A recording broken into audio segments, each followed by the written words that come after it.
Hello, welcome back to the channel. I'm back outside. um, the smoke has cleared in Michigan, so just out enjoying the sunshine. And I started thinking about the word stress. When I speak with my prospective coaching clients, they mention a lot about stress. Or if they don't mention it, stress is one of the first questions that I ask when someone comes to me looking for assistance. Stress can be a silent killer and stress can be a loud killer. And I don't think we understand just how much of a role that stress and the way that we're responding to stress, the way we're perceiving stress, and the way we are automatically inviting more stress into our world until we realize how it's truthfully affecting us in our day to day. Now, stress, cortisol levels, all of these things are um, in the same family. They're in the same area. And a lot of times people mention that, okay, I have the diet, I'm working out, but my cortisol is still high. I'm still holding maybe visceral fat, or I'm still suffering from anxiety, or I'm trying to recover from an illness. And most people, if you ask them, I'll say, well, how was your diet? And they'll say, oh, my diet's good. But it doesn't look like their diet is good. um, when you are not truly dedicated and consistent in your diet, you really have to look at stress and the role that it plays. A lot of times, stress comes in from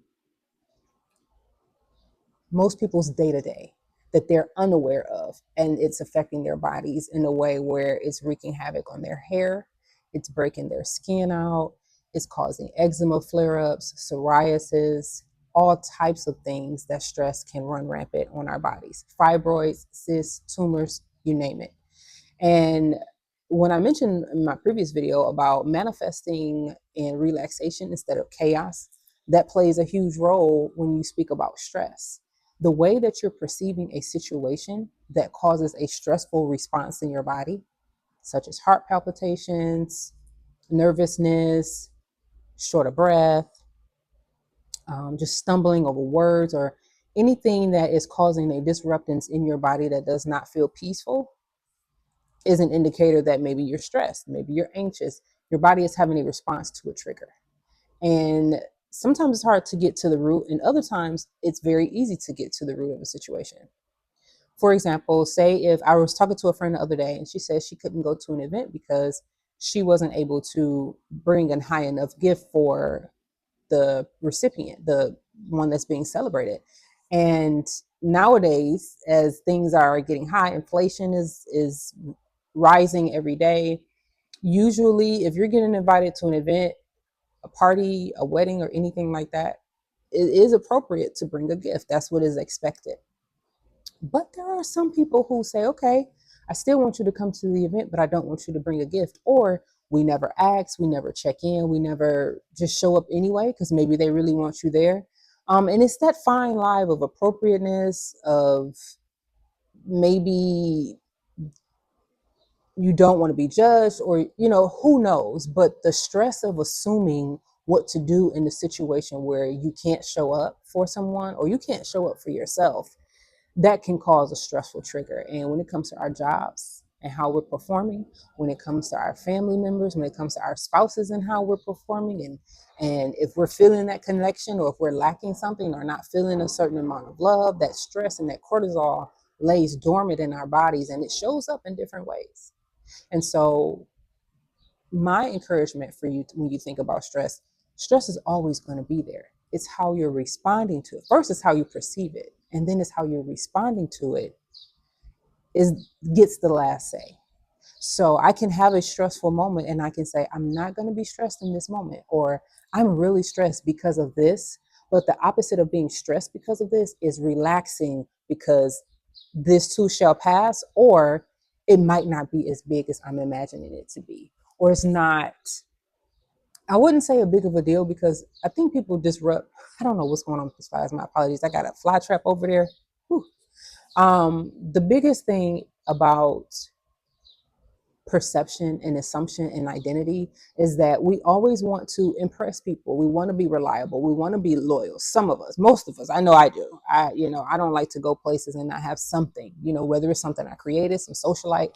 I'm going to bring, something to the table if I'm invited to a wedding and, monetary gifts and things like that. But it's about being truthful, and being honest. And if you have people in your life where you can't be honest about those things about, it's just something for you to think about. I think a lot of people worry about doing the right thing, but you have to do what's best for you, even if that thing might not get you the result that you desire.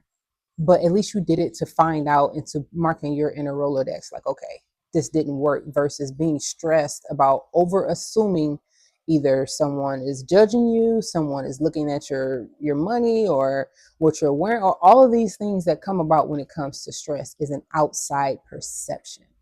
And that's what I want you to think about.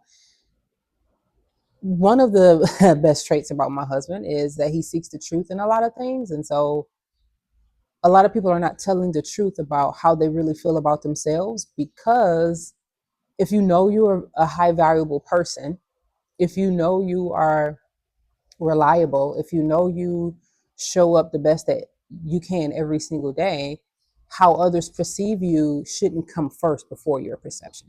Now, I know everybody want to say, "Well, I don't care what anybody says. I do me, I do me." But then the moment someone you care about is doing something, and either you can't show up how you want to, or they're not showing up how you want them to be, it's like it's a hard disconnect, or it causes discord in your body. So my encouragement is to really look at how stress comes about in your lives, and how you can think your way through it and make a perception or an assumption or a visualization in your head that relaxes you more than eggs you on, more than feeds the fire that burns within. And that sounds funny, but we talk about inflammation all the time, and it's literally a lot of people's joints are on fire, a lot of people's stomachs are on fire, a lot of people's wombs are on fire with stress and sugar and poor diets and toxins from the air and candles and all of these things that is just overloading our bodies. And when stress comes about, it lights a fire. So that's what I want you guys to think about. Every time you're getting stressed, this is what's going on in your body. And when it's hot in there and it's too hot, you could burn everything down, and we don't want that, right? So we want to learn how to decrease the fire within. And always think about that when someone tries to trigger you or press your buttons or throw a shot at you or say or bring up the old you or anything that disrupts your spirit. Do not give it the time of day. Or you can, but it's always, you're either going to always have a light or a dark consequence when you allow the world stress, people stress, government stress. All of these things are going to do what they're going to do. It is up to you and how you're going to respond, and make sure your body is not going like this afterward. So it's okay if it sparks a little bit. Sometimes you might have situations where it's getting a little hot, but then there are some times where you go from 0 to 100, and you go there and you don't realize how much it takes a toll on your heart, on your mind. A lot of people having strokes, a lot of people are stressed, a lot of people are unbalanced emotionally. And to be honest, I'm not sure where it actually begins, but I have a strong feeling a lot of our reactions and aggression is coming from a lack of minerals and a deficiency on basic vitamins. A lot of people think that they're getting vitamins and minerals and the things that they're taking, or the food, but there's so many vitamins and minerals on the spectrum that you need every day.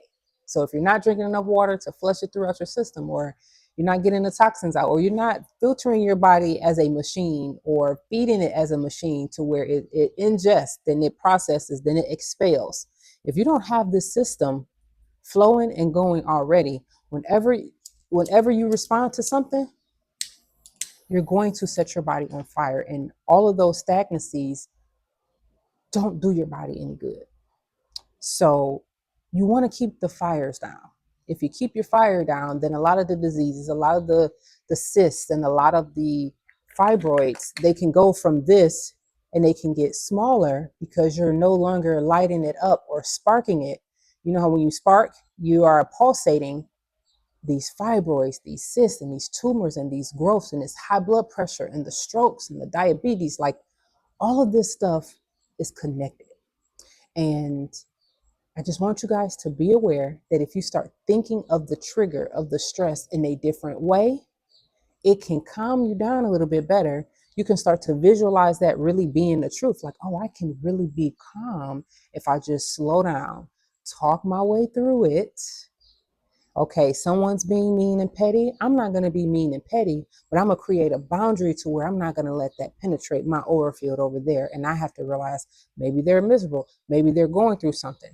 Either way, it is not our business about how other people project and lash out on us. We have to protect ourselves, but not in the way where it's sparking pain, inflammation, and disease in our bodies. So, as you start your new week, I encourage you to think about all of the stressors in your life. If it was possible, would you learn to love everything that stressed you out and just say, hey, I'm no longer stressed? Have you ever visualized not being in the world without stress? And then there's levels to stress. So determine which level of stress you're going to be on. You're going to be on level 1, which is the lowest, or level 0. You have the choice. Or you're always going to be on level 10. If you're always on 10, your body is always straining to be up here with no water, barely any vegetables, barely any fruit. People are going all day without water and fruit, and they're on level 10. So when it gets up here and it's pulsating, you are becoming a threat to yourself, because eventually your body is going to either shut down or it's going to short circuit. So you have to decide, is the stress going to be worth it? Especially if it's outside of your control. Focus on what you can focus on. Tap back into you. When you truly value yourself, the stressors of the world become what they are, away and detached from who you truly are. Peace.